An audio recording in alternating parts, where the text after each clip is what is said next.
ہے۔ کاف ہا یا عین صاد، یہ تمہارے پروردگار کی مہربانی کا بیان ہے جو اس نے اپنے بندے زکریا پر کی تھی،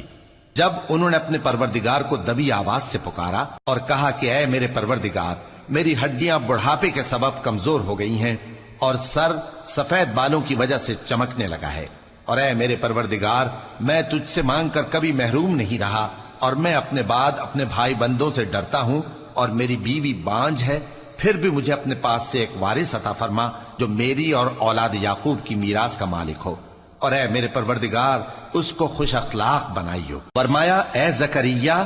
ہم تم کو ایک لڑکے کی بشارت دیتے ہیں جس کا نام یحییٰ ہوگا، اس سے پہلے ہم نے اس نام کا کوئی شخص پیدا نہیں کیا۔ انہوں نے کہا کہ پروردگار، میرے ہاں کس طرح لڑکا ہوگا جبکہ میری بیوی بانجھ ہے اور میں بڑھاپے کی اس حالت کو پہنچ گیا کہ سوکھ گیا ہوں۔ حکم ہوا کہ اسی